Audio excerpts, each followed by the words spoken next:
Live from the Pathway Studios in Johnston proper. You are live from the Path.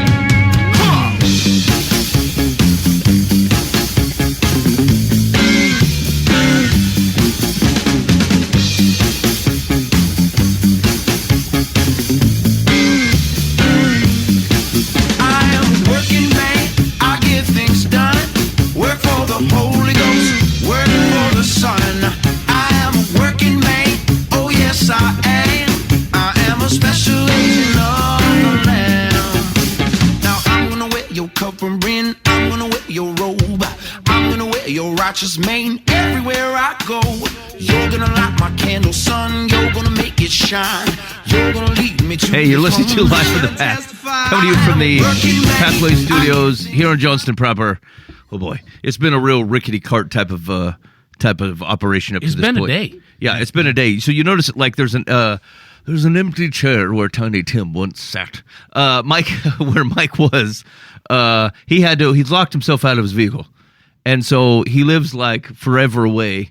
And we tried to break into this thing. We used, what was it, the piano hinge that I found in the truck? Yeah, the piano hinge. And then some, like, floorboard? Yeah, Dan, luckily, here at the church, has got a number of sundry items. He's got, like, a couple screwdrivers. And so we had a floor threshold that we thought you might. I mean, it worked too. It would have been perfect, right? Yeah. There's no reason that didn't work. Yeah. Doesn't make sense. Yeah, it was disappointing. We got it in there and we got it poked on the old unlock button and no go on both sides of the car. Yeah, like we hit both passenger and driver's side front door unlock buttons. Saw the buttons depress. Tried to lock the doors and heard the sounds happening, but for some reason it would not unlock. Not interested. No. Yeah, not even a little bit. No budge. It was a bum. Anyway, so and then the duct tape trick did not work. Well, yeah, the duct tape trick. I'd be interested to hear if anybody's ever had any success with this duct tape trick. Tape trick, because it seemed to be one of those things that's like, oh, duh, of course that would work. Why have I not thought of that before? Ben found one on the TikTok. Yeah. And you saw it, like, happen? Yeah. What the heck? Yeah. All three of us were, like, full bore trying to pull that window down, and nothing. We even used Gorilla Tape. It looked like he had a little kind of just tugged on it. And is that what kind of broke it loose, you think? Yeah, he had... We were three grown men. We couldn't make a budget. Well, this guy, just real quick on this tip, in case you ever want to try it. He took, like, 5 or 6 pieces of duct tape, about 6 inches down, and then a pretty decent tail. Right next to each other. So we scattered them out throughout the window so we could have 3 dudes kind of evenly pulling. But right next to each other. And then another 3 or 4 rows on top of the tape that was against the window. Okay. And then you take the tail and kind of, twist it together. So you got one good Cat pulley. and nine tails at the end. Yeah. And then he just kind of pulled down. And it didn't work up front. And then it shifted down. And I was flabbergasted. Yeah, we were starting to make fun of him, and then it went. Yeah, and then it worked. Oh, totally fine. Okay. All right. I'd be interested. Have you ever tried breaking into your own vehicle? Yeah. Not somebody else's? Yeah, that's a good idea. Have you ever had any success trying to get into your own vehicle using potentially pieces of a piano or duct tape, creating some kind of lattice work that you understand physics more than we do? I'd be very interested to hear if you've had any success in that. Or would you like to just make fun of us? Yeah. Because we are also willing to accept that. You're welcome to send us a text or a call on the Bob Eisenhower Live from the Path complaint line, 515-517-0085. Yeah. We'd love to hear from you. Call or text. Let us know what's been your experience on breaking into your own rig. Have you ever been But not successful? anybody else's. Don't tell us that kind of stuff. Yeah. I mean, maybe. If you want to confess to us. I'm a mandatory reporter. Oh, okay. So be careful. Okay. I check it first. We'll check it first. We'll delete the text. Okay. All right. Thanks for coming to Live from the Path tonight. Here's what we got going on the show. So, Booba, you have a story from your past. Yeah. A lament. Yeah. I had a heartbreak. I was grief stricken in the last few days because of some stuff in my past. And it's funny because what I would have expected this to turn into was just this big old pile of shame that like made me like just angry at myself, and then it did not give any actual edification to my life. Mm-hmm. But the Lord seems to have like struck a soul chord, if you will, that just grabbed a hold of something in me that just went like, wow, like I'm gonna keep in mind for the future so that I don't have another thing in 10 years where I'm soul stricken again. Yeah, right. For this situation. Yeah. Okay. All right. Good. Also, I was at a I was at a conference. I've heard of it. It's called Hutchmoot. And it was it was super cool. And so I thought maybe I'd share just a little bit about what I took away from that. It's it's put on by it's an organization that was founded by Andrew Peterson. I don't know if you're not familiar with him. He's a singer-songwriter. But maybe a song you might recognize from his is He Worthy? It's like a congregation thing where like there's a call and response during the whole thing. Sure, yeah. And so he also is an author. He wrote, if you got younger kids, there's a series of books called the Wingfeather Saga, which is just excellent. It's very well done. And the audio version, he does the voices and stuff, and it's super cool. And it's is it Angel or like one of those networks is carrying it, or like you can watch it. They're turning it into like to a show.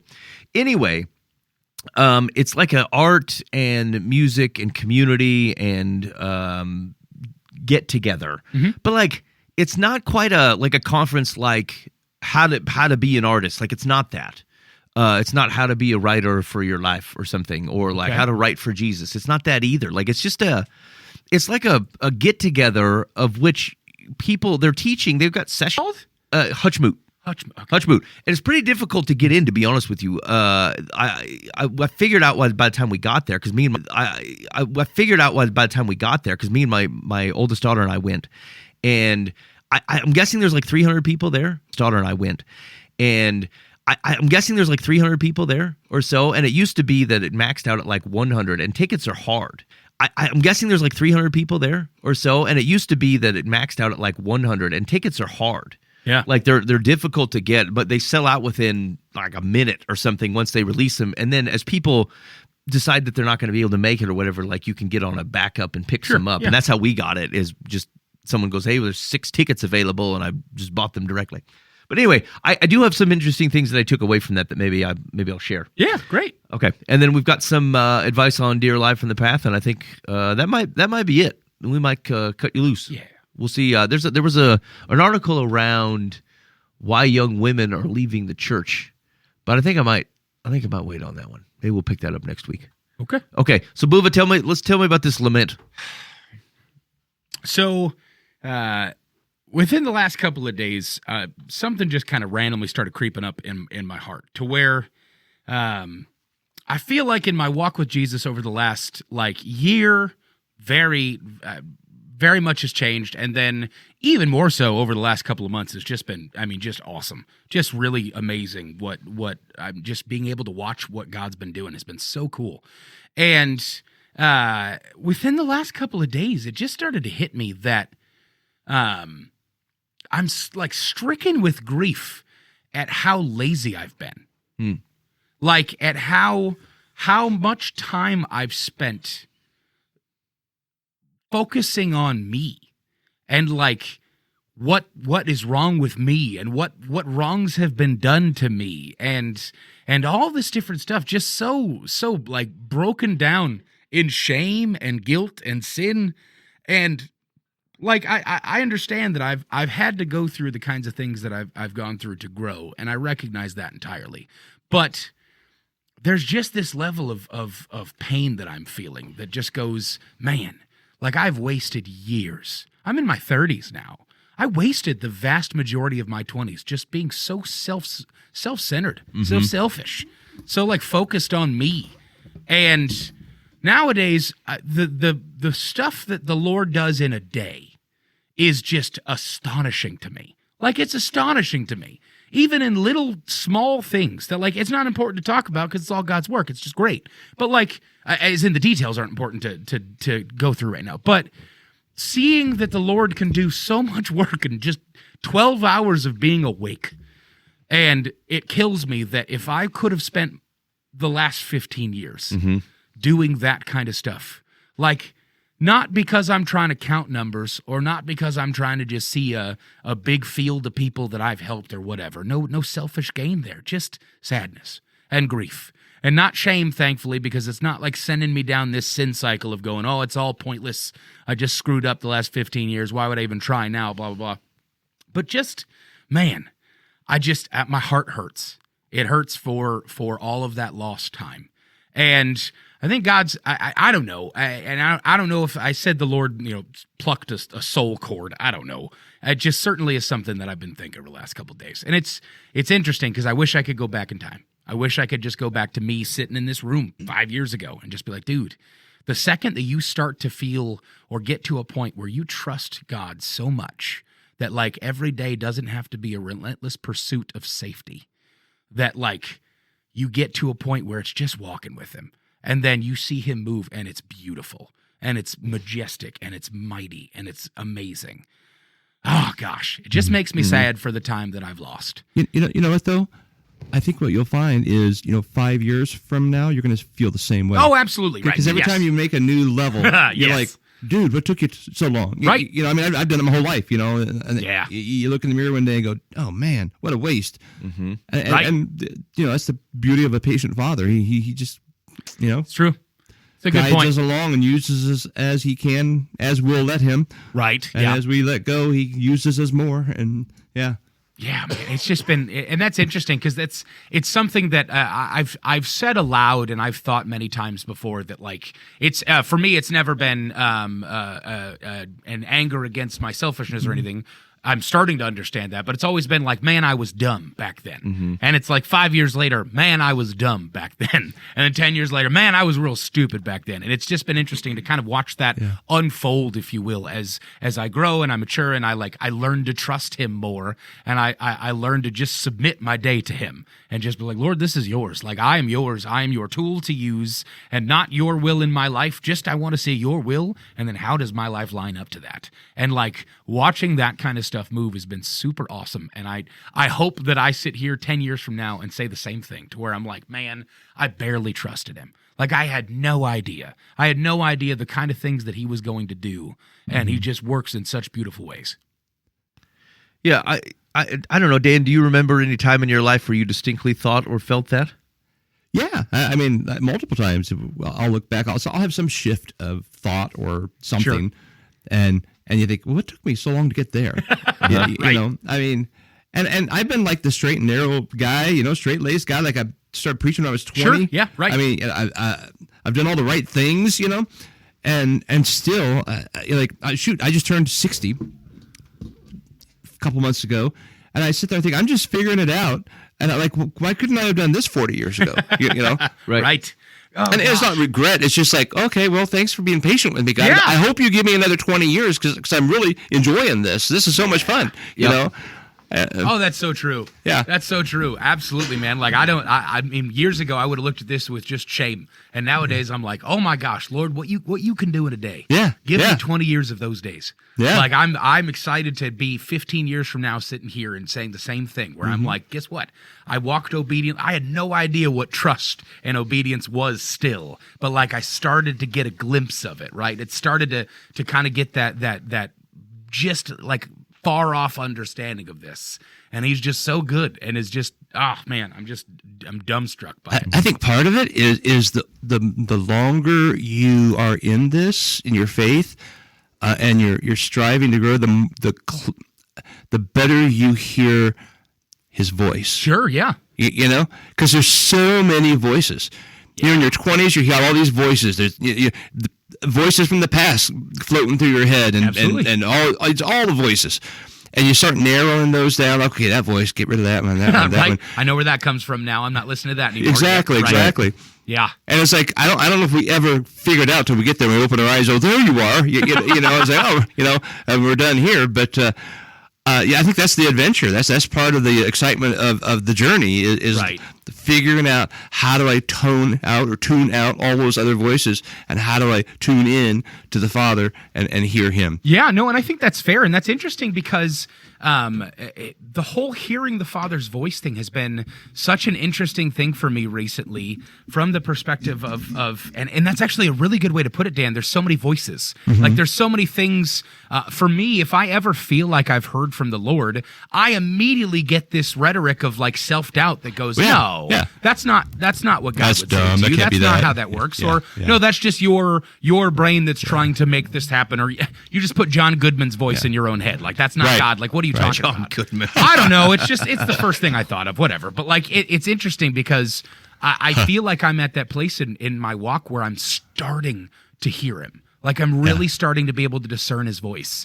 And it's such an awesome thing. Yeah. Like it's so awesome because I've wanted that. I've longed for that for so long. And I never, and I know that I don't understand this still. And there's still 30 years of growth ahead of me and another 50 after that. And then eternity walking with him, right? Like I'm aware of what what I don't know, right? Ignorantly incompetent. I don't know what I don't know sometimes, but, as I'm first starting to kind of understand that, like, I was standing in the way. It wasn't that he wasn't talking. Like I was being so disobedient, and like I was refusing to give him everything. Like I really was, because it was a trust thing. Like I did not trust him with all of it. I trusted him with some of the things that I couldn't explain away. And I trusted him with some things that like I couldn't handle myself. And he had to continually reveal to me that like I don't just want the things that you don't feel capable of. Like I want all of it. I want every bit of it, to you submitting all of your day, every day. Don't be a farmer that plans the next 20 years. Be a day laborer that's just walking in my field, and let me pay you your wages for the day, which is a relationship with me. And it's so beautiful because I can't wait for another 40 years of being able to understand that and being able to hear that even more. And I'm giddy. Like I'm like a little kid, and I'm so excited about it.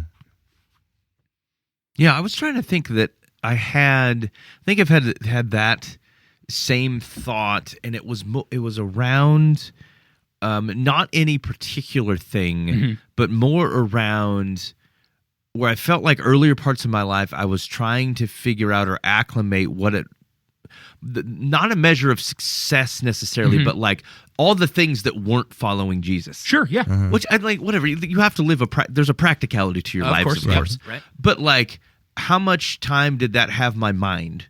Yeah. How much of my money did it have? How much of my worry did it have? Right. And I do look back on those things and go, and maybe miss them a little, and go, look, I don't know what would have come, but but boy, I really wish that I could say no to all the other things that feel like I can look back with clarity and go, those feels like they're just clogging pipes, man. Yeah, right. Like they were things that didn't particularly matter.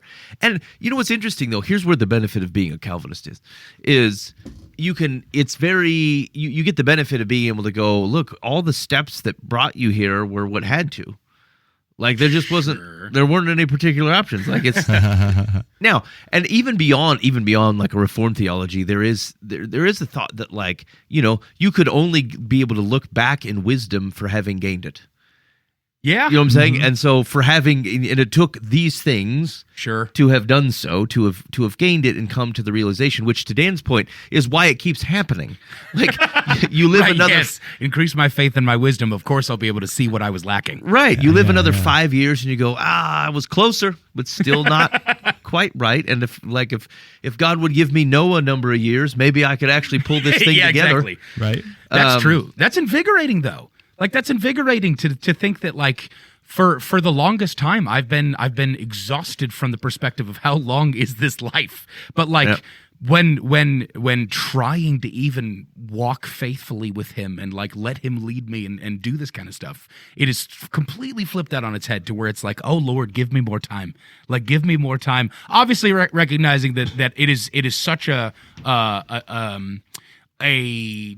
different experience than the Lord originally intended, right? As we're walking with him now, than when he was with us, right? Like walking alongside us, Adam and Eve style. Like I long for that now, but I also long for the work of the days, which means that like I want, for the first time in my life, I'm invigorated so much to say that like I want this for the people that I see that are hurting around me.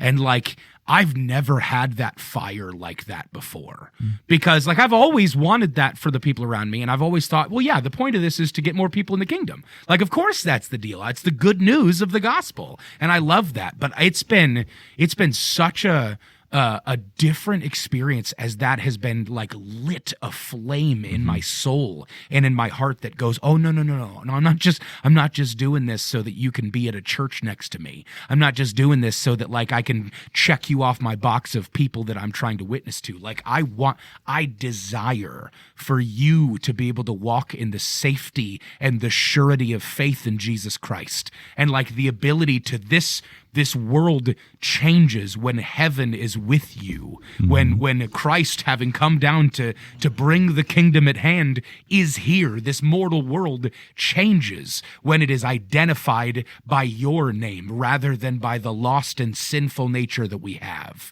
And like there's such beauty in that name that says, oh my God, I'm so excited. Like I can't wait for people to do that a lot, whether it's me bringing them or me just being able to watch it happen because it's so beautiful in their lives. Yeah. And it's just crazy. It's just so crazy what's opening up for me right now. So, yeah, just awesome. Yeah, it's one of the things that then reminds you, like you get to a point where you realize appreciating that there's a wisdom in older. There's like people right, yeah. Because they think of the knock on the biggest risk is that you look and go, oh well, this person is 20 years or 30 years older than me.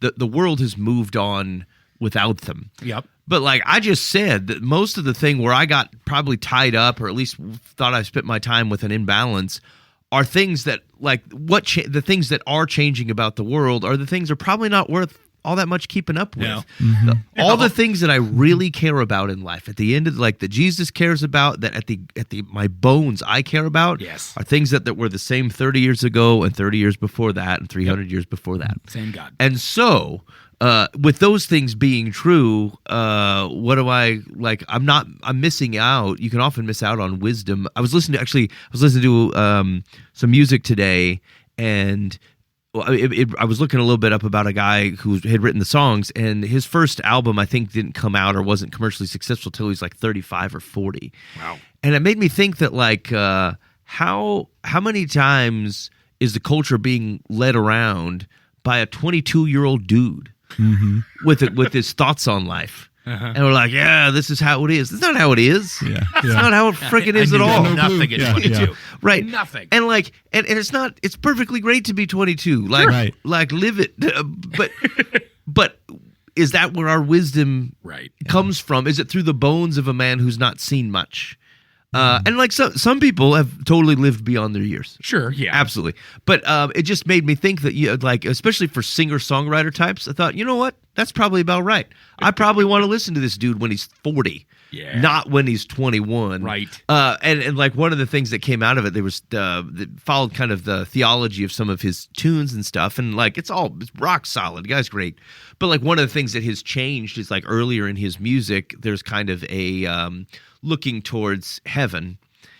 And then as he gets older, what you start to see is looking towards heaven as a restored earth. Yeah. So it's a shift. It's a shift in theology. Yeah. It's not the pie in the sky anymore. But it's right. But there's it's odd because it's just as wild. Yes, it's just as exactly. wild of a thing to think, but it is much more practical. Actually, it's much more hands and feet way of, and I think accurate. I think biblically accurate way of thinking about it. And so I thought, that's right. And so I mean, not to dissuade you from talking with younger folks. It's just don't leave the folks that are 20 years plus, 30 years plus, 40 years plus off to the side. Like they don't look like the culture anymore, but that's probably just fine. In fact, there's probably a lot of wisdom in that anyway. Yeah, they've kind of transcended it. Yeah. I mean, honestly, I think part of the key to growth spiritually is getting to that point where you can say it out loud, but when you actually grasp more that I'm in eternity right now. Yeah. I'm already an eternal Right, I'm not in soul. a waiting room. I mean, it's not like I'm going to die. I mean, my body's going to do something different, but who I am will never end. Yes. Yeah. And it just makes you look at life differently. It makes you look at people differently. It makes you look at circumstances differently. Yep. And it adds a depth to it and it gives you more mission. I mean, because more kingdom, and it's like it just changes everything. Yeah. Rather than totally what's stock prices today, or who's going to win this election, or all hevel. who's going to do we'll know the price of gas. all that's irrelevant. Oh yeah, actually, it's super interesting you said that, because that has been one of the things that's come up, that oddly came up, at least for me, out of 1 Samuel, with Hannah, but also I think is often an issue with families and relationships. Is a lot of times tension and struggle comes from unmet expectations, almost always associated with time frames. Yes. Right? Like, so an example would be if you're a wife and you want your husband to take out the garbage, and you say, "Hey, will you take out the garbage?" And he says yes. In that man's mind, he probably very much intends to take out the garbage. But what he didn't say out loud was, "Okay, I'm going to wait till this part of the show's over, or I'm waiting for a call from Ted. And once I get off the phone with Ted, I'll do it." Like, it's a yes. But you come back in 5 minutes later and that garbage is still there and you're pissed. You're like, "Why are you sitting on your butt? You said you would take." Now, what became, one, you're ignoring me and you're dishonest. You told me you would do it and you didn't. But the only reason that came to reckon right then is because you had in your mind a time frame of which something would get resolved. And if you would have waited it out an hour, he probably would have done it. His yes was meant to be a yes. And then it would have happened. And so did the thing you want to have happen, did it happen? Yes, I think it probably would have. The tension came because of the expectation that wasn't met, and it had to do with the time pressure. Now, relationally, the lesson is you got to talk things out. You got to make sure you say things out loud.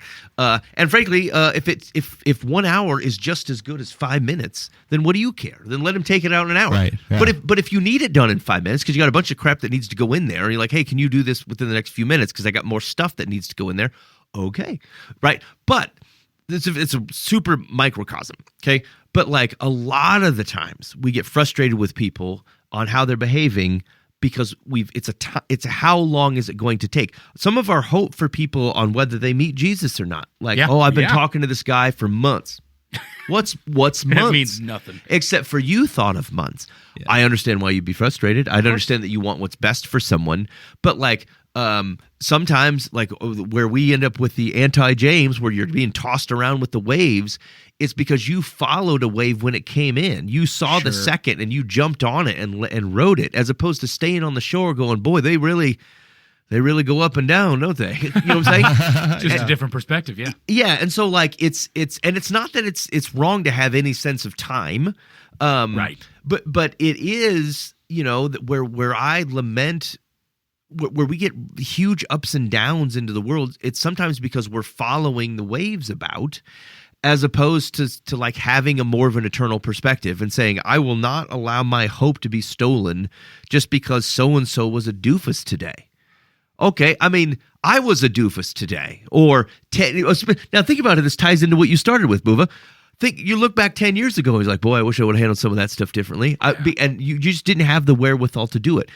What if someone gave up on you 10 years ago? Exactly right. Or 15 years ago. Exactly or right. whatever. Or my wife, holy cats, I hope I'm a better husband and father today than I was when I started. But luckily my wife was also new and did not realize how poor I was, right? But if she had the wherewithal, or I had a wise person to go, "Hey man, I know what a good husband should look like, and that guy's not there yet." You know what I'm saying? What if someone had given up on me because we pushed the time too tight? Sure. And so it's a hard thing because we want good things for people and we want them quickly. But like impatience and lack of thinking of things on like a much broader, a grander narrative scale causes us to give up on people when we shouldn't, causes us to make rash decisions over too short of a time frame. Sure.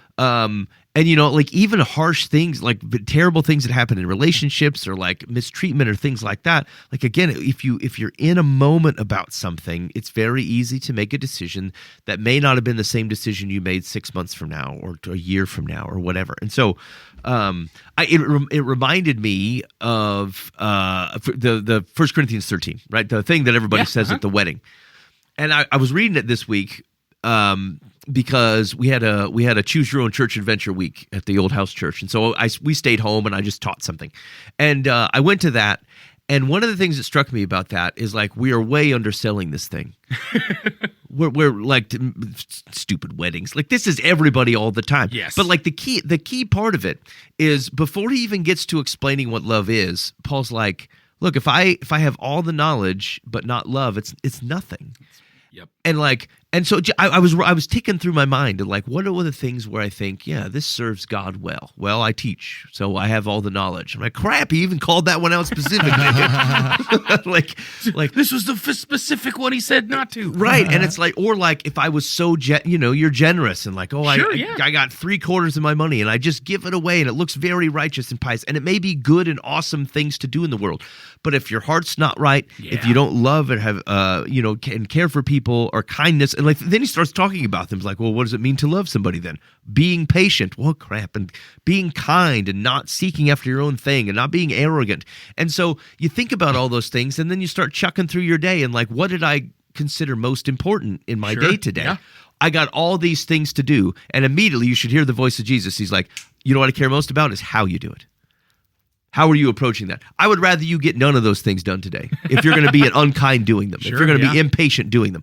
And this all ties to what we're talking about because as Paul rounds it up, he's like, because all that stuff will go away. You know what hit me as part of talking through that is that like at the restoration of all things, no one will care. They will not need me. They don't need Dan and I anymore to teach anything. Yeah. It's unnecessary. Wow. You know who they don't need? Prophets. All the things that are edifying and good for the church here will be completely unnecessary in the permanent relationship with Jesus in forever. And so, even though they're important here, even though they're righteous things to do, it still matters how you do them in love, because then Paul says, what are the things that are going to persist? Love is going to persist. Faith, hope, love. Right? Charity, hope. And so, but it's like, but above all, love. And so this was very interesting, part of the conversation at my place, and I think probably part of the conversation at many places is that like, if you were being honest with yourself, how often do you default to caring more about what you do and not how it's being done?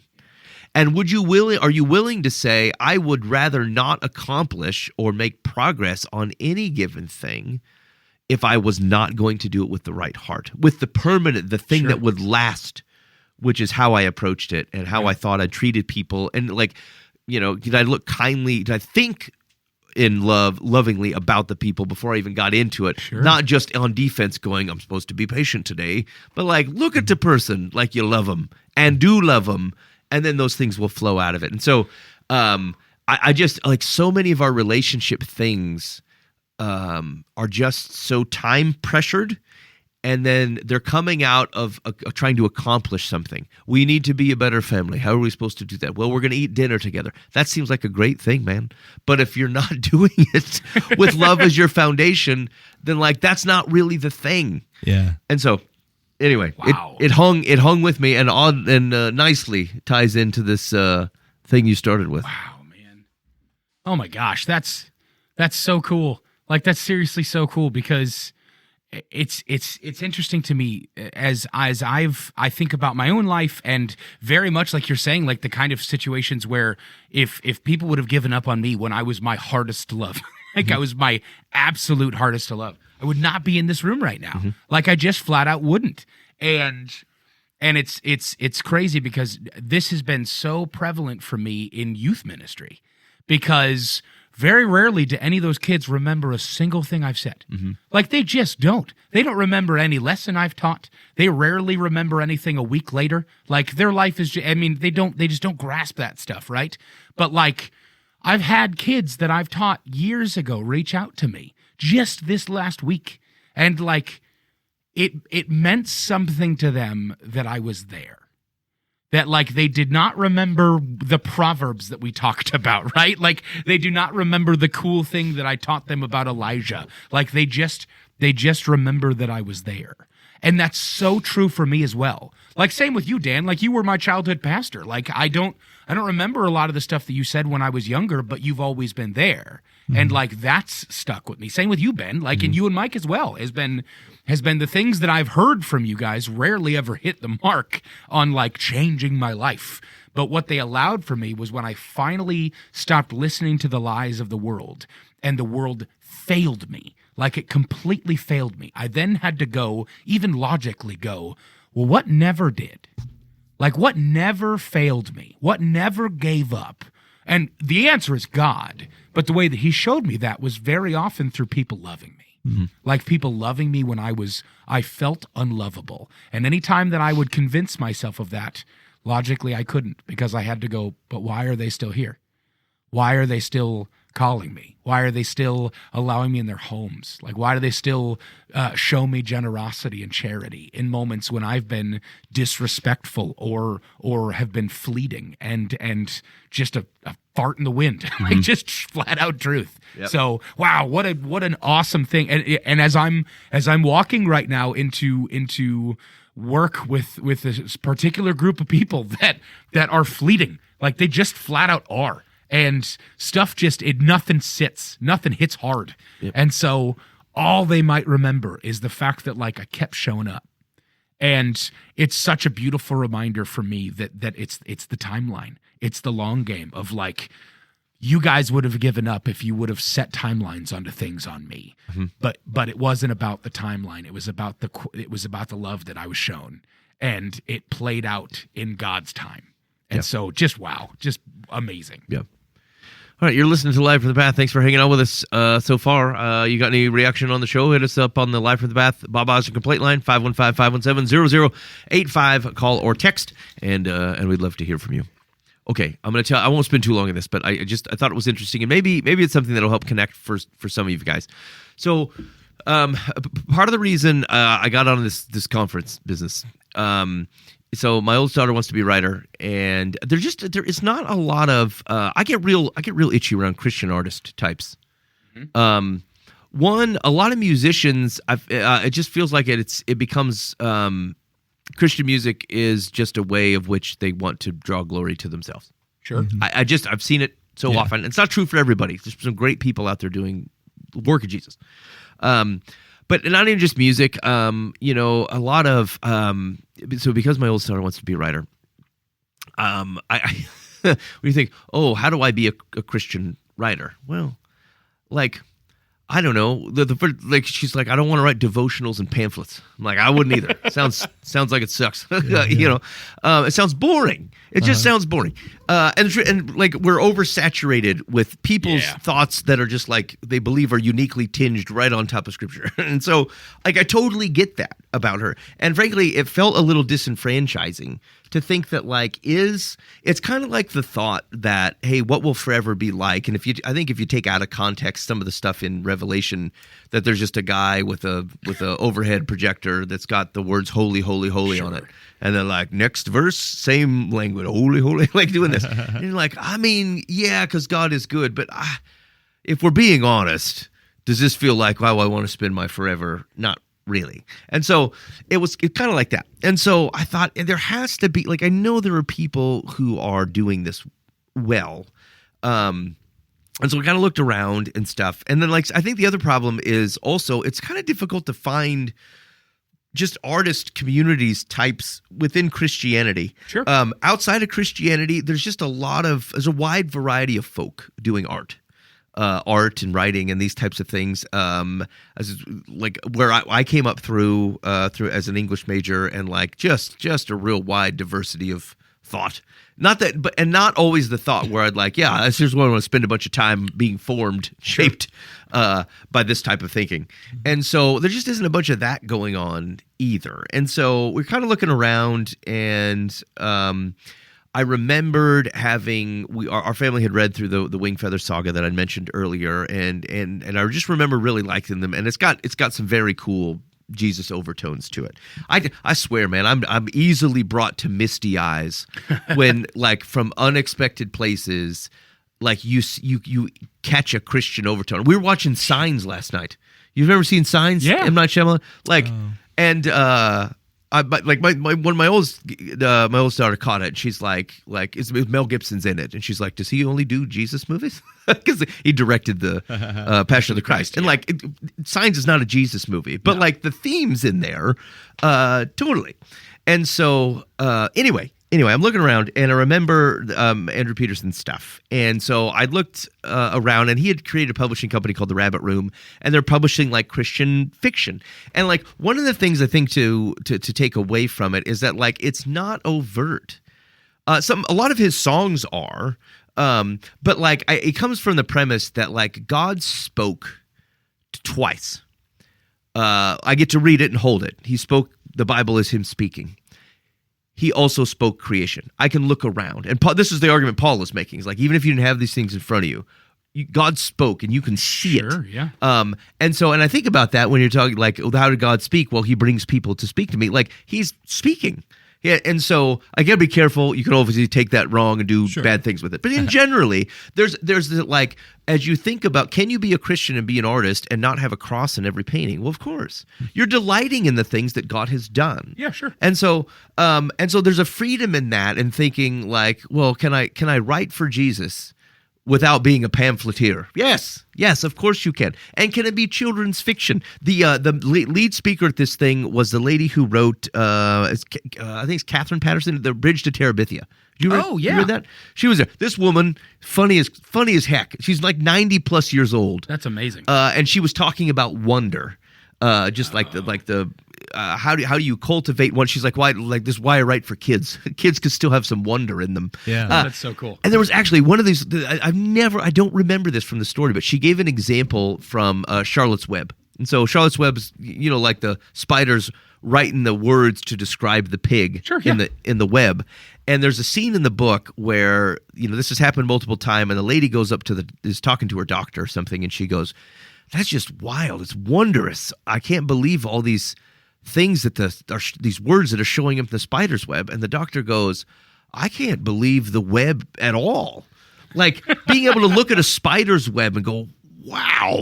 Yeah. Like, have you thought about this? Have you stared at this thing? Because that's crazy how strong it is. Yeah. It can be strung like 8 feet, and like this spider has obviously made some kind of death-defying leap to connect this web at your place. And you're like, and I just immediately popped in my mind how many times, like, my wife will go, "Hey kids, hey, everybody come out, we should look at this. Like, the sun looks really cool." And I'll be like, "Meh." And like, look, you don't have to be like a total tree hugger here. But if God spoke these things, yeah, sure. Am I missing out on being often disconnected from them? I think I am. Yeah. I think I am. And I think the loss of wonder in being surprised by things and being just taken it, not being so Jason Bourne about the world. Like, Sure. Oh, I get it. I get how it works. Because I do get how it works. But like, what does that have to do with anything? Yeah. And so I take, this is one of my takeaways from the thing. This, we got there. These people are hospitable, just awesome. Like, you get in there, I usually don't like people greeting me at the door or whatever, but they're handing you stuff. Everyone got their own coffee mug with their logo on it. And they have like an open coffee bar. Like great coffees, not just like decaf in a pump, but That's like you cool. could order the mochas and all the stuff. And they're just like covering it all weekend or whatever. People must do this at weddings? I had no idea. Sounds cool as crap for someone to have an open coffee bar, not just like an open liquor bar. Anyway, like, it was just, the whole place was cool. So we got in there, and like, I'm praying, of course, as the thing is about to start. I'm praying for my oldest daughter, like help her to meet people that feel like her. Yeah. And that it would be a place of encouragement, and that she would see you through the light of some of these things. And so I'm praying for all the things that a dad would pray for. And then I got done praying, and I was about to say amen, and I thought, wait a minute, maybe I'm here for a reason. And so I said, Lord, I'm here for her, and you know that, and thank you for that we're able to even do this. My work is flexible. We've got the money for the hotels. Thank you. But like, if there's something here for me, help me not miss it just because I think I'm here for her. Sure. And so that was one of the takeaways from me, was to engage in active wonder, to not like, so much of my life and all its facets are me explaining things. Right. Oh, I have to know how it works, and so that I can help teach it to help people understand, right? And I thought that lends to it a dissection of things in such a way that I often just jump past the wonder of things and the enjoyment of the wonder of things, just because I'm likely to turn around and try to explain it to a kid or a vice president at something, or here, or at a Sunday morning. And so that was a great takeaway number one. The conference itself was super cool. They had all these artist types. So, you got 300 artist types in the room. These people can sing. You know what I'm saying? This isn't a rando gathering. So like, they're doing 4-part harmony on songs they've never heard before. And I mean, I'm not.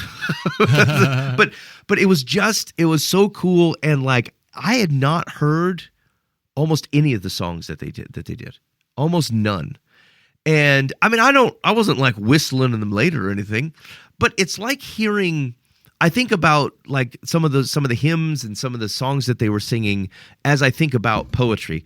I don't know a lot of poems. Like I know some. Sure. But if I hear someone like do one, like have written a very cool poem, I'm like, boy, there's something about the moment of that expression. Sure. That is often super cool. But I probably wouldn't like say it over to myself 5 times or put it on a towel or anything.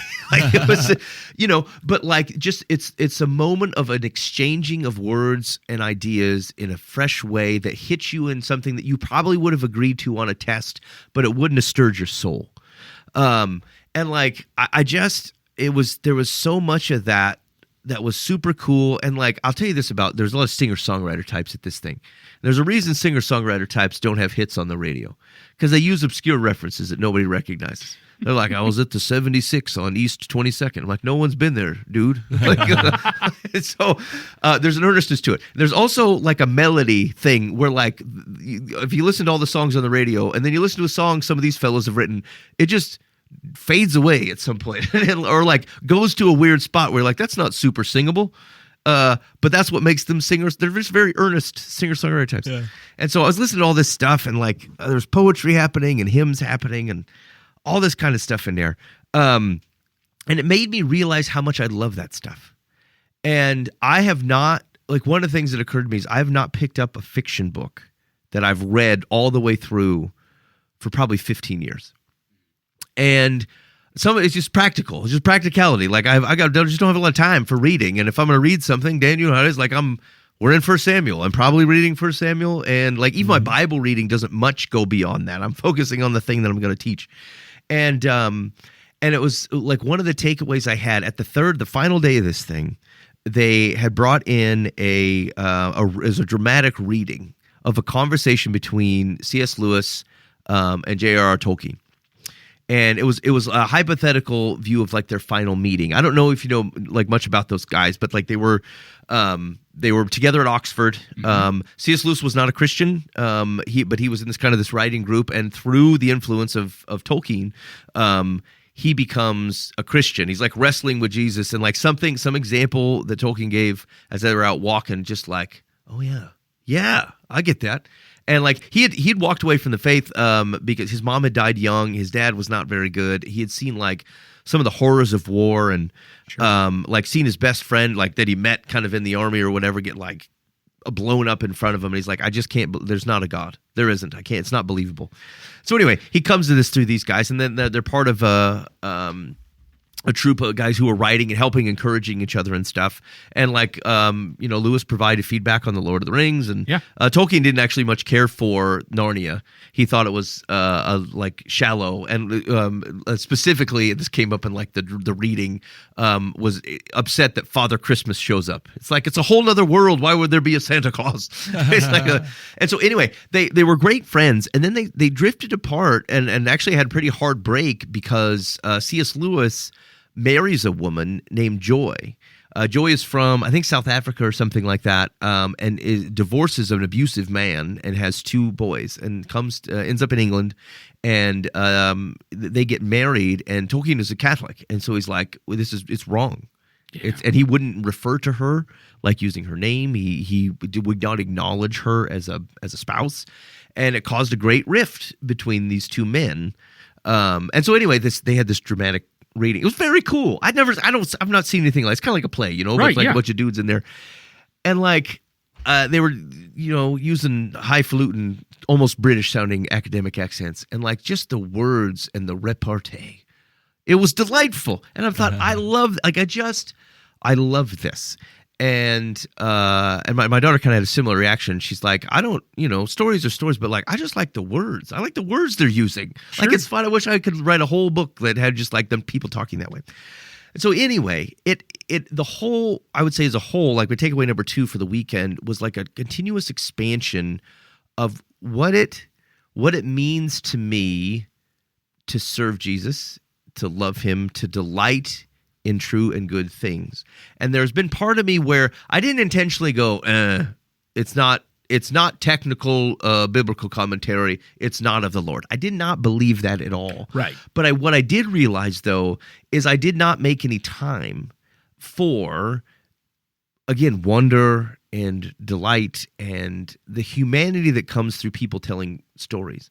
And it's funny because if we didn't look at it so technically, is exactly what Scripture is doing. The vast majority of things are communicated to us through stories of God's creation. Like, yeah, you can take the back half of Exodus, parts of Leviticus, like you get to some things where it's like they're not stories about people. But even Leviticus, which gets a rap for being super lame and difficult to get through, the laws show up in between humans. Like the context of those things are the stories of the humans, and then like, oh, now I understand why these new laws had to show up because of human. Yeah, you know what I'm saying? And so, like, the whole bit, this is one of the things that these guys just do such a very good job of, is that I've always found risky. Like, I'm always real cautious at, like, interpretations and, like, retellings of things, because I'm like, you can twist it so bad, and I've seen people get so off course. And I can't go to a conference or people talking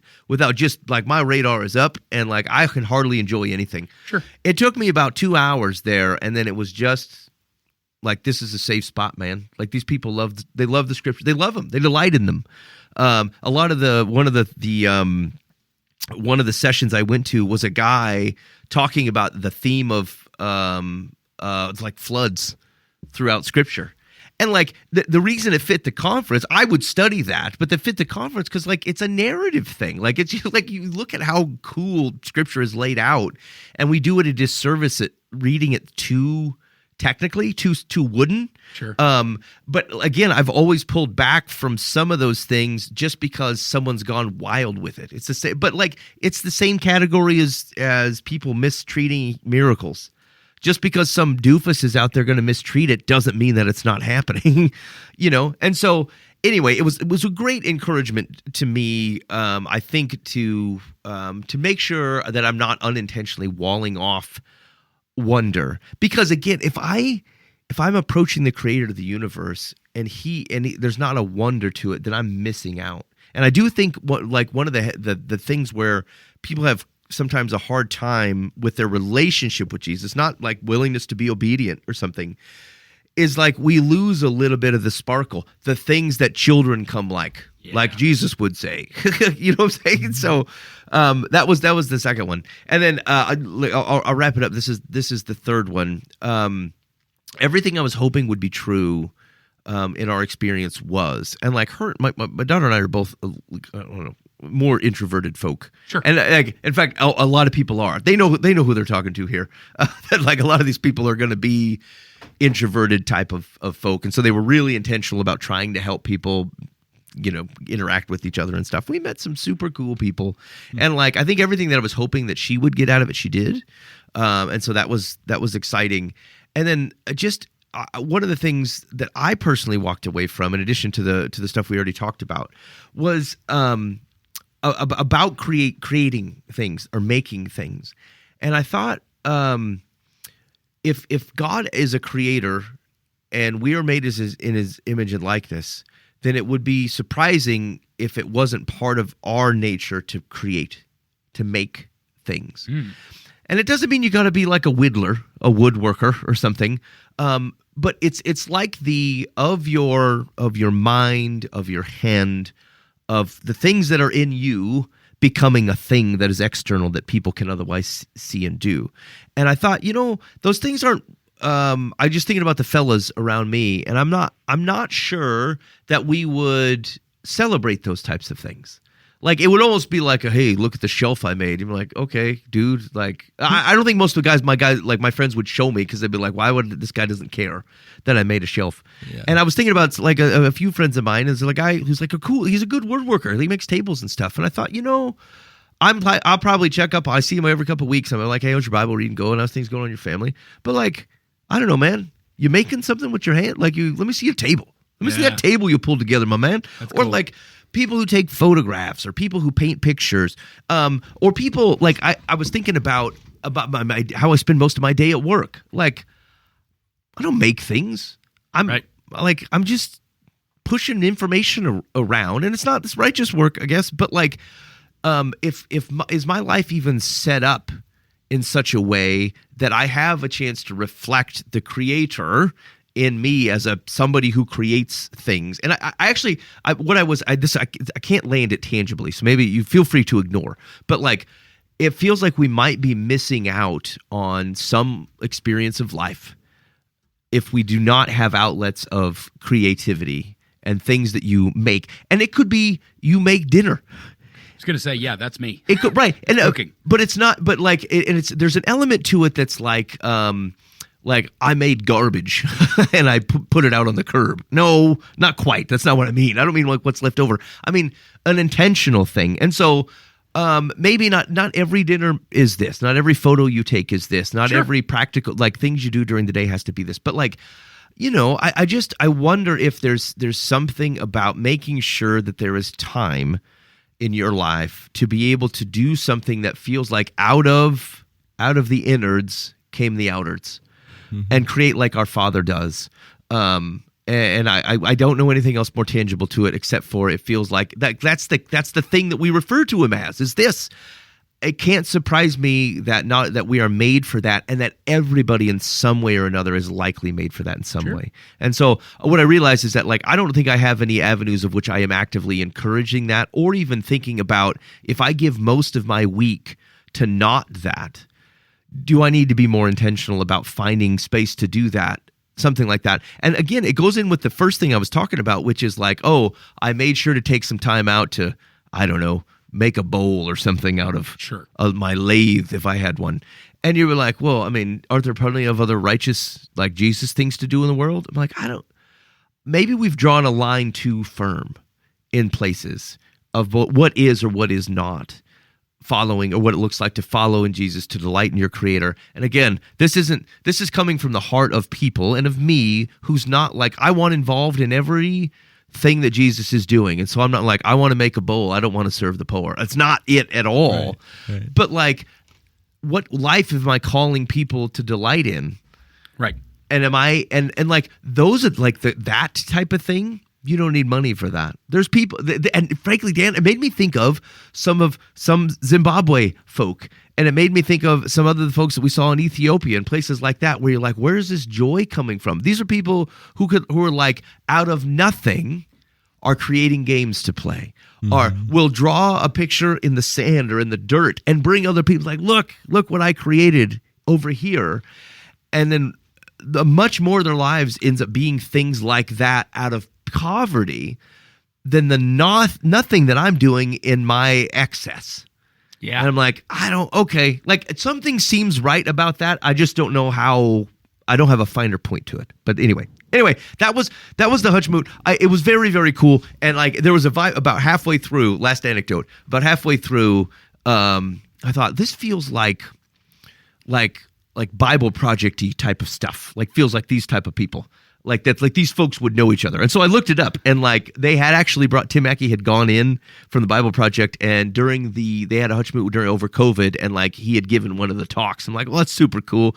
It'd be awesome if they were gonna, like, they'd have him as like the keynote speaker or something like that. Sure. We waited till Sunday to see, because they were gonna announce the keynote speaker, and they were gonna do that performance or whatever. And they said, we're gonna do like 2 keynote speakers. I'm like, okay. And it's the 2 dudes from the Bible Project next year. That's and I said, well, whiz bang.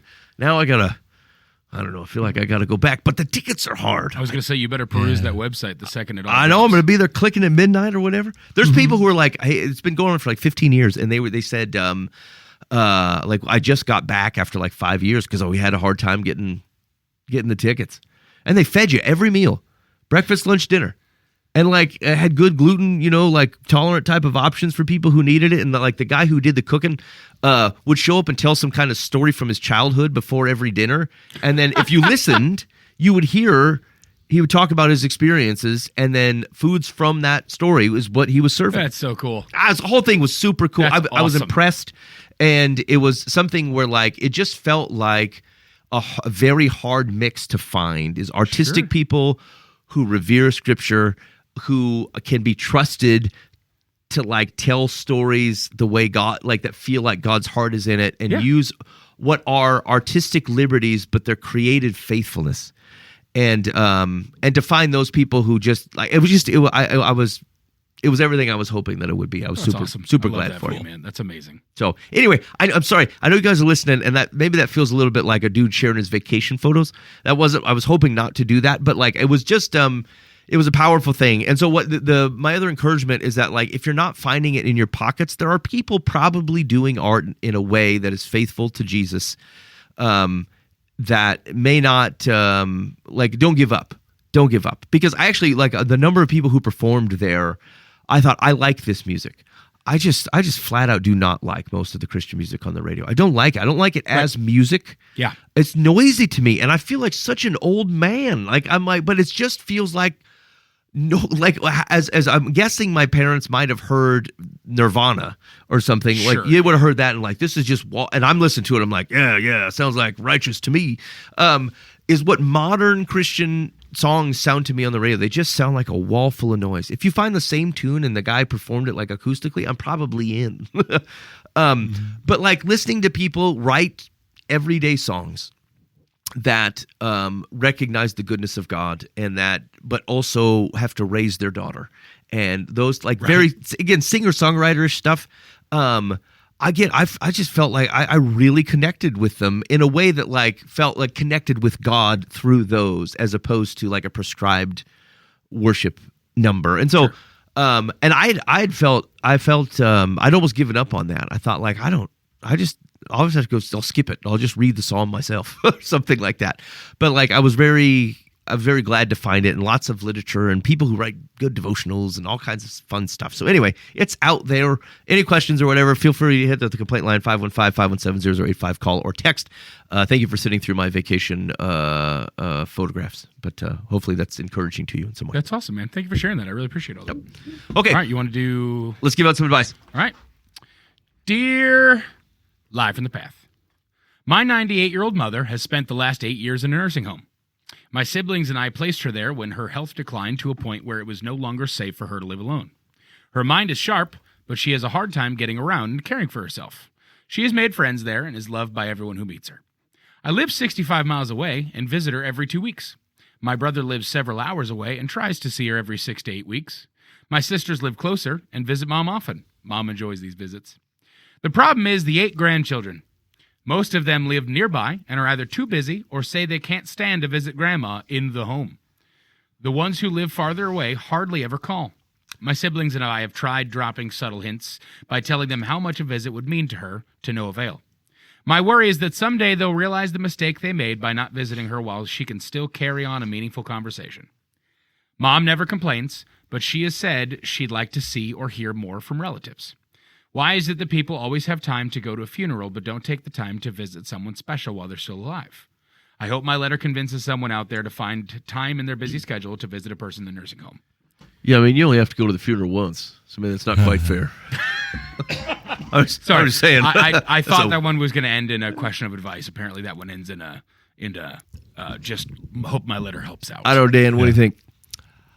I don't think I've ever been to a funeral where the family wasn't standing around at the cemetery plot saying, "Man, we really need to find a way to get together more often." Everybody says it, and then no one ever does it. Yeah. So some of these are families I've done like multiple family members, and I'm like, you haven't seen each other since the last funeral, right? Nope. It's like it's just people are busy. They have other priorities. I'm not saying it's right or wrong. I'm just saying that's just what it is. Sure. I can look at my own family, and my children love their grandma, but they don't have the connection that they do to us. It's another generation removed. Yeah, right. And part of that's maybe grandma wasn't as involved, and part of it is they're just in different worlds. I don't know. It'd be nice, but you can't force them there. Right. It's not going to be a good visit.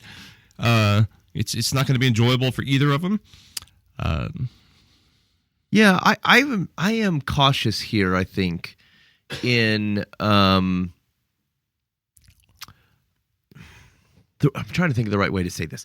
What is there's not enough, to be honest. Like, you would. It's hard to look at. So, like, let's say you're the daughter. Yep. It's hard to look at your mom and go, she's there by herself, and I am. I wish it would help. It would help. She would not be there by herself as often if all the various people came in and saw her. Sure. And a way to solve that is to hope that your kids or the other grandchildren come to do it. But I think you got to be super careful on prescribing that it is what you want for a relationship from your grandkids to their grandmother is I'd be cautious about trying to make people feel guilty about that. Because again, it's just something that would be, you're trying to solve your mom's problems and you're trying to do it with your grandkids. Sure, yeah. But like, I hate this because like this is my time of life right here. Is like I have very little peripheral time. I just don't. Sure. You know what I'm saying? And like, not because I'm busy at bowling night. Right. I have very little peripheral time with the 4 children that I'm trying to raise, and the ways of which we are paying for them to be risen, and the stuff, the serving the church community. Like it's not a selfish existence. And so I would not presume upon these grandchildren that they're like, oh, they're selfishly not baking it into their schedule to go visit grandma. Now, here's the thing though. The reality is that like, I'd like it's good for my kids to see their grandmother. Yeah. And so you still should do things like that, or write their grandmother. Like, there's not just one way to do this, but like, it's probably going to feel real patchy. Like the people that you often want to do the thing are the people who are hardest to be able to get to do the thing. It's kind of the nature of, you don't appreciate your family until they're gone or they're moved away or something like that. And so I think you should you should encourage them. I think that's right. I think I would be very cautious about making it a guilt thing. It is unfortunate. I think this is difficult societally. We've come into this with friends even. So we're a homeschooling family, and so we had met a few other homeschooling families. And the oldest, when everybody started, like your oldest kids were 4 or something like that, and so they're growing up together, and this is great. Homeschooling families tend to be a little bit bigger, so you're getting 4, 5, 6, 7 kids type of thing. And as soon as you get 2 kids in any given family that start hitting the teenage years, like you've got younger kids that would like to hang out, and like you're cabin people places to like all the various things that they're trying to do and teaching them how to be growing adults and all the things. And so like, people you used to see twice a week, you're lucky to see twice a month. And then sometimes you get to a place where you're lucky to see them twice a year. And like, that will change. All these children will make their way past this hump of time and be able to drive all themselves places. And then, you know what? These are the same families you end up going on vacation with. And you could go spend a week or two, or you could meet every night or every once a week for bridge or whatever it is you do. You know what I'm saying? Like, those rhythms can come back.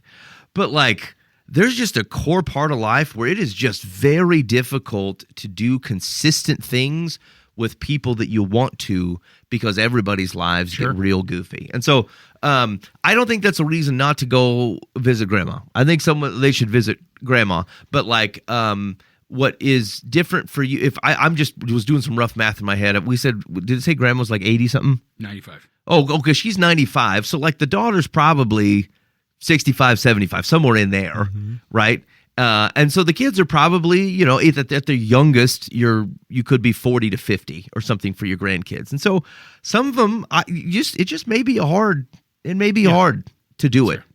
And it means something to you, but you can't make it mean more or try to guilt it to be more for your grandkids. It's just not going to go. I think Dan's right. It's not going to go very well. I think you can encourage them.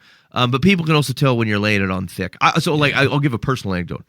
I am very, very bad at keeping up with people. Like, if you're not in my sphere, I just don't do a very good job of it. And so I will go months without calling. Like my grandpa, who's old, I think he's 90, he's getting there. And it doesn't take me but 5 minutes to call him, and I know it. and I have the time. I can who doesn't have 5 minutes? It's Right. it's a lie. You've got 5 minutes. Right. But it just bounces. It'll bounce from my mind. If I don't do it, I was talking about something earlier. Dan hears, if you don't write it down, if you don't do it right away, it won't happen. And so there's things like that where I just won't come back to things, and I know that it would be valuable to talk to him more often. In fact, one of my friends calls him more often than I do because he's a turd. Yeah. It makes me look bad. But it's not so it's just not as easy as that. You know what I'm saying? Yeah. And so I have some sympathy for time, assuming that they're not jerk children. If they're just jerk children, then they're jerk children, and that sucks.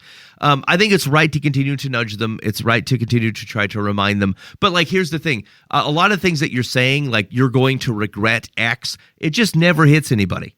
People don't often look at their oh, you're right. If you don't regret it now, you don't know what it feels like to regret it. And so someone telling you were going to regret it, it just takes a special kind of person to actually change their behavior based upon that.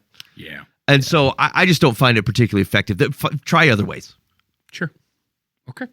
All right. Secular says, you are a caring daughter. I, too, hope your letter does provide a timely reminder that the time to befriend people is while they are breathing. I suspect that many avoid nursing homes and care facilities because they consider them to be depressing. However, unless the patient/resident is so infirm that he or she can't be moved, nothing prevents a son, daughter, or grandchild from taking their relative out for a nice brunch, lunch, or dinner. The next time you visit mom, take one or more of your children along. It would lessen the responsibility of making conversation for them, and if you can take your mother out, the change of scenery might benefit all concerned. Yeah, I did. It actually does sound very selfish to me to say I'm not going to go visit her because I don't like it in there. She lives there. Yeah. Well, I mean, if it's that bad, get her out. Yeah, right? Yeah, I don't. I like nursing homes. Creepy.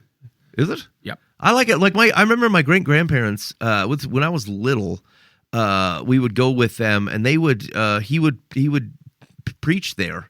And then my grandma would lead songs and stuff. And you get 3 or 4 people who might be able to put a clap together, and then some other folks who are just not particularly responsive. I think it's probably still connecting.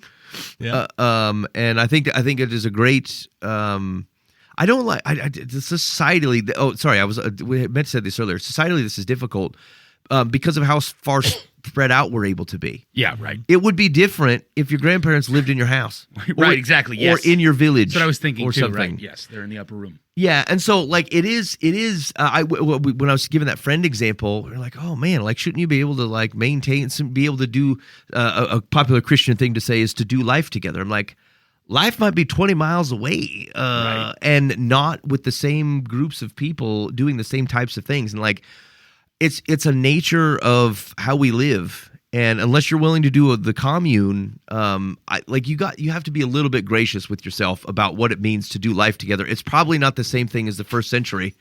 They were living much closer together. Right. And so, that's all there was. I mean, it wasn't. Yeah. Yes, right. I mean, yeah. So you got to do it. I get. Just be careful that we don't be oh, we're failing Jesus and each other because we're not breaking bread together, all the fellas every morning before work. That would be awesome. But I live, I don't know, 20 minutes from Mike, 35 minutes from Dan, about that from Buva. Yeah, right. We're going to burn an hour trying to hook it together and do some kind of, break bread in the morning and pray to the Jesus. We'll do it maybe sometimes, but we do it here. Yes, right. So anyway, just be careful with it, I think is the thing. All right, we want one more, or are we good? Yeah, no, let's do one more. That way Mike can weigh in. All right. Dear Life of the Path, my wife continually dirties the floors in our home because she refuses to stop wearing shoes in the house. She'll be out all day at work, running errands, etc., and then come home and keep her same shoes on. She has even done yard work and then come inside wearing those same shoes! ! Mercy. It's a family trait for her. Her mother does the same thing in her house. We recently visited her aunt and uncle, both of whom were wearing outdoor shoes indoors. How do I convince my wife that our house is dirty specifically because of this? Oh, wow. Have these other people you've met, has their life come to ruin as well, or is it obvious that the whole world is falling apart given the situation? situation? Doesn't weigh on that part. This person is just very upset and used exclamation points across the board. Whew. I hate going to people's house where you got to take your shoes off. Yeah. Does he seem pretentious? Yeah. Yeah, I mean, I don't like to put my shoes back What did on. you run back here? I was like, yeah, I don't like to go in their place. Take off my don't. shoes. I mean, I guess I can respect it, or like people have nice carpet or something, but like it's the worst. Is it because you wear boots and they're hard to get on enough? No, they're slip-on boots, but overall, I just don't like to take my shoes off. What if I don't like to put that much thought into my socks? It's a sock problem. Well, kind of. I mean, at my age, I mostly have socks that match, but sometimes I don't, and I just want to roll in. That's crazy. I only own one type of sock. I like, What? yeah. That way I don't have to ever match them up. I go buy, like, I purge them every 12 months or so, 12 months or so, and I just rebuy 12 pairs of the same sock, and that way whatever I pull out, match. I don't think that you are a person that lies. However, it really felt like you were trying to search for the right amount of months for us to not judge you on your sock refresh. I don't remember. I do it every 6 months. I mean, I do it about 12 months or so. Yeah. I Something do. so often. 3 years. I am kind Again, of. I don't think you're lying. I'm telling but you, the way half- that was presented it's felt a- really like, oh crap! It's a half story because I sometimes I do have like tall boys and shorties.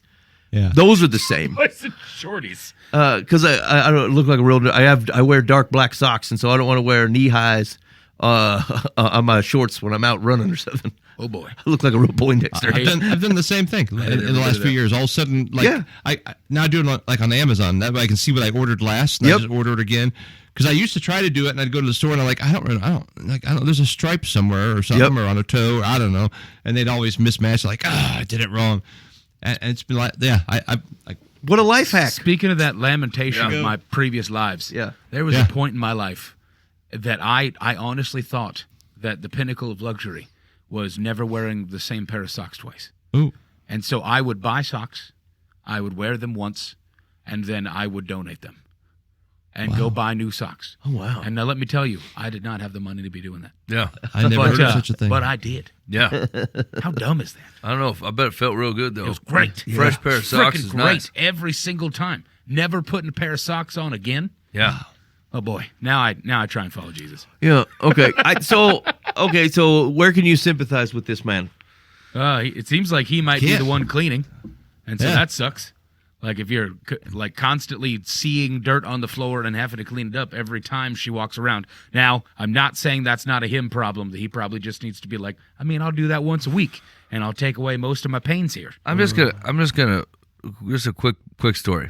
I've been a mechanic, a diesel mechanic, a construction worker. I worked at a tire factory, and I also did quite a bit of work at some underground mines. The type of level of mess that I bring in a house is not even paralleled to whatever this woman is doing. Yeah. Right? If Wearing outdoor shoes inside. if the Mike. worst that she is doing is coming in after doing yard work, like you're still walking on top of the grass. It's not like you're filling your shoe with the grass and then dumping it out in there. Like it's just most of it falls off on your way up the step or on the porch. And like there might be a clump or two or some kind of, unless you stepped in dog poop, that's the worst that can happen. But overall, whatever out and about mess he's insinuating that this woman is making, I'm having a hard time believing that it is that big of a deal. Even visually noticeable. Really, I think he's just like, I think he's a clean freak kind of dude, and he's like, you brought in outside mess in here, and that kind of sucks because I got this plate. You could eat off the floor. Well, I mean, you could still eat off the floor. Really, it's I just can't imagine. Lower your standards. Yeah, I just feel like she's not bringing in this big of a mess. This sounds like a completely him problem. Now, if she was going to be generous to him, she'd probably take her shoes off, right? Right. If my wife preferred that no one wore shoes in the house, I would begrudgingly do it. If someone else's house that I go to, you don't want to wear shoes in the house, then I, to their face, am happy to do it. But overall, I'm still irritated by it because, like, it just is. I don't like taking my shoes off. But like, I'm just saying that this dude obviously is bent in a way that I think he's way overreacting when it comes to reasonable, attempt about the shoes. Yeah, that's probably fair. It's not like they ask you to like. Here's the thing: it's like I've worn my underbritches in a house before, and no one has said anything about it. What?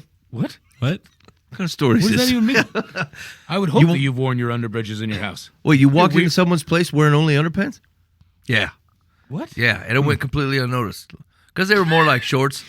You know what I'm saying? They were like shorts under bridges. Yeah.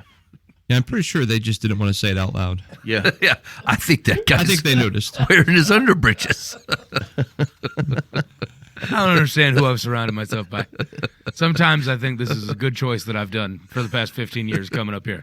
And then sometimes I hear, yeah, I've exclusively worn underbridges into somebody's house, and they didn't even take notice. Here's the thing, Frickin' weird. My pants were super dirty, and it was either like go in their place in my underbridges or try to wear these super dirty pants. So I thought, well, this seems like a better plan. All right. Okay. Yeah, okay. So the advice is to, you're going to have to chill out, for one. Yeah. Yeah, right. Chill out a little bit.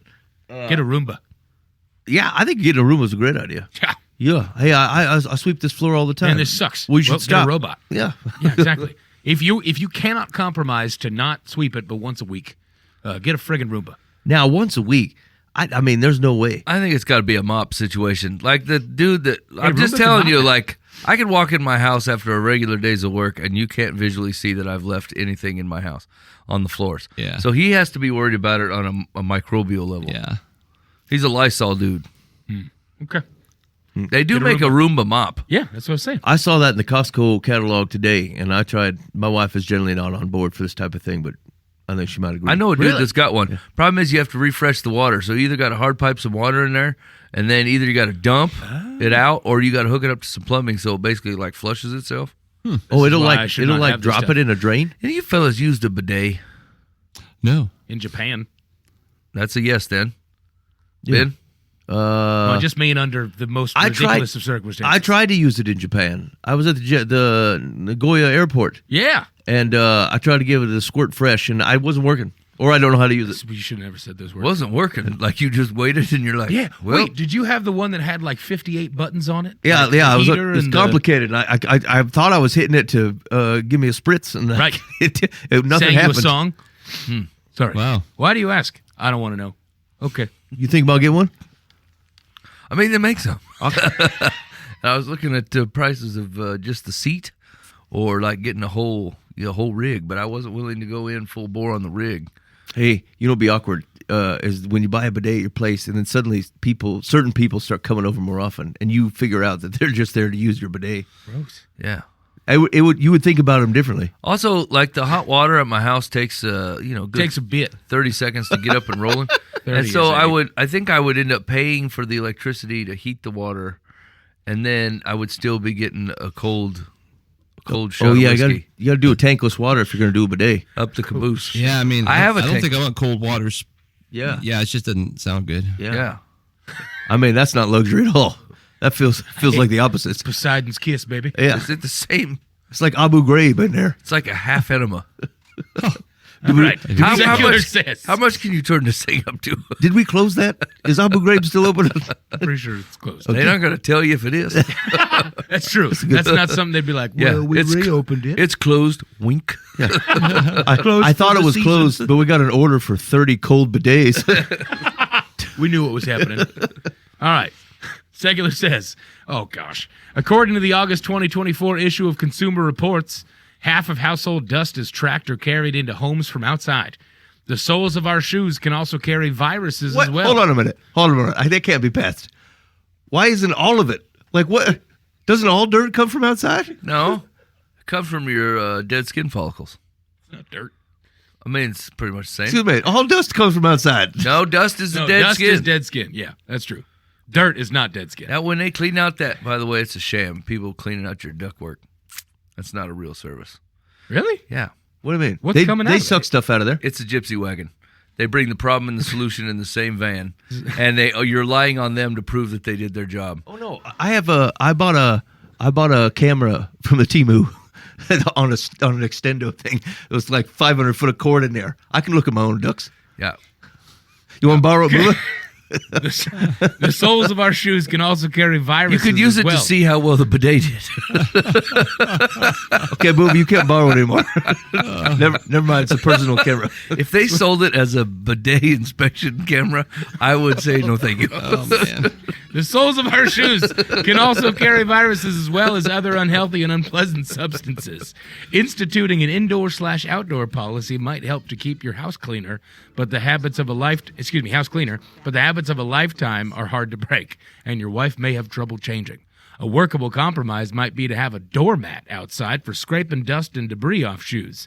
Suggest it to her as a possible solution. Oh, yeah. Yes, secular, because we're having all of these marital issues, and I haven't once thought, a doormat might work. I was going to ask about that. Like, isn't that the common solution? Right. I Freaking feel like mat most out the people door. have a doormat. She blows right past that doormat. That don't mean Right, she's nothing. walking in the house with lawn clippings and viruses. I think he's Bidet way dust. overreacting. Oh, way overreacting. I don't know, man. My wife sweeps the floor at our house like 3 or 4 times a day. In That's disgust. outrageous. In disgust. I would never do that. I wait till it accumulates into the corner and it's visibly noticeable, and then I go, we should do something about this. Yeah. Hey, man, I was shamed recently because I dusted my ceiling fan in our living room. Yeah. And I'm the closest to it. Like, I'm the one who's constantly up there. Yeah. And I have not done it once in a year and a half, and it was rough. Well, I don't think anybody does that, really. No. But I see it. Like, I'm ignoring it. Oh. You really just have to let it, like, if you're going to clean the ceiling fan, if you're going to try to set up some kind of apparatus to catch the dust, I think you're a fool. I think you either go Yeah. after it with a vacuum attachment at best, but you're still going to get some on the bed, the floor, Yep, wherever, right. whatever's underneath the fan. Yes, agreed. What Yeah. doesn't make any sense to me is this is some professional dust, right? Because almost all the other dust, if a good breeze come by, it fall off. But this This dust collects. is living on the breeze machine. Right. Yeah, agreed. Yes, it's some kind of weird coral reef. It's there. Yeah. That's true. Oh my gosh. It's And there 'cause it here's the wants to deal. be there. It rides the rails. It's Yeah. real gross if you like clean off your fan and then the fan works better. Like, that's how you know that you had an accumulation. I Well, cleaned you're disgusting. agreed. That's Just gross. know- I'm making an argument for this. You don't have to. I'm disgusting. Thank you. I mean, just know that you took out the SEAL team of dust. Like all the other dust is just living its regular life. SEAL team dust. And this dust it survives. That fan be running all night. Yeah. Or all It's like- day. I mean, it's just sitting there whirring around, just shaking and bopping, and this dust is holding on for dear life. Creating some stalactite of dust. It's great at its job, professional dust. All right, you're listening to Live from the Path. Thanks for hanging out with us. We very much appreciate it. You got any feedback on the show, hit us on the Live from the Path Bob Eisenhower complaint line, 515-517-0085. Call or text. We'd love to hear from you. In the meantime, be faithful in the means. God will handle the ends. You've been listening to Live from the Path.